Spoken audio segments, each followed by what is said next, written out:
This is day 23. This morning went, quote unquote, much better than yesterday. The alarm went off at 7. I actually got up, splashed some water on my face, made myself a cup of coffee, and came to the couch and got into my meditation by about 7:25. So that's a good thing. And now I'm rolling tape right afterwards, and that's also a good thing. I came to my meditation this morning hoping to have some reprieve from the action-packed motion picture that is my mind.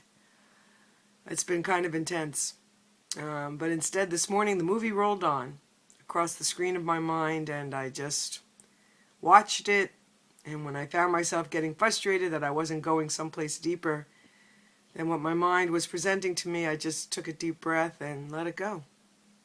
There were a few inspired ideas that I'm going to take note of, but outside of that, it was a lot of reviewing of what was and a reviewing of what it believes is yet to be.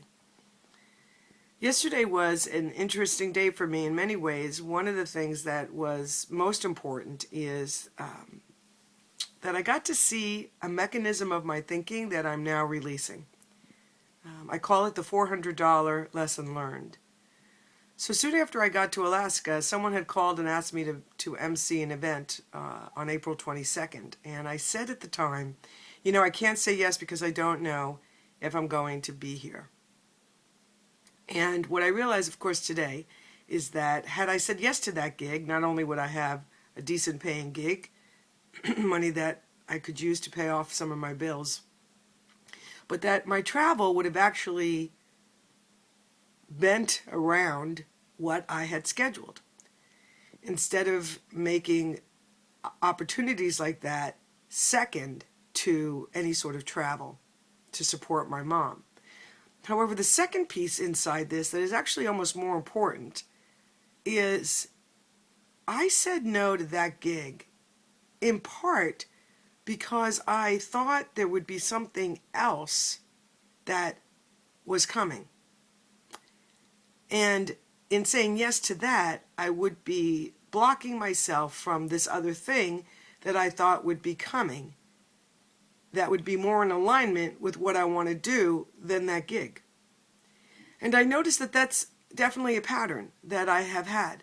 I've been afraid to make decisions, not only because I've been thinking they're the wrong decisions, but I've been thinking that somehow these decisions are separate and outside of whatever this path is that I'm on and whatever it is I'm yearning to experience and call forth and all of that.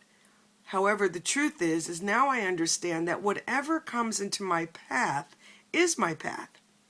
And that had I said yes to that gig, I would have known I would have been here till April 22nd.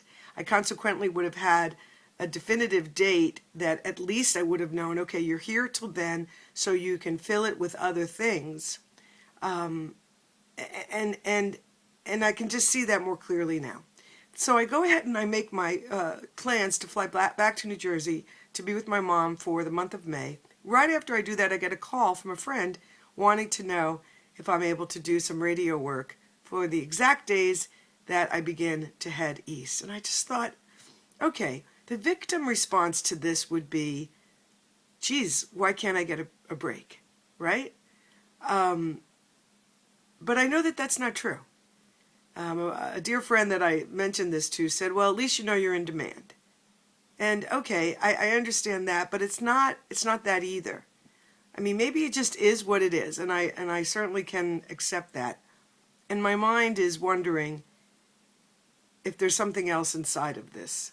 I simultaneously don't want to have to be someplace specific to generate an income for my life. And yet at the same time, it seems like, right here in Alaska, there are several opportunities to generate an income. And I said no to them in one way or another, going to something else. And what did I have to do with all this? I had to love myself, like that little boy I talked about on Sunday. I had to love myself. I had to actively practice love, and I had to hold myself mentally and emotionally. I had to be really gentle with myself because I have such an inner critic that was ready to take me down on this. And I thought, no, I'm not doing that. That's not what this is about. This is an abundant universe, and just because that gig isn't happening, it doesn't mean there's not an infinity more of gigs, coming my way. So this is continues to be interesting. I can't be attached to how each day is, because each day just is, and for this I'm very, very grateful. And this is day 23.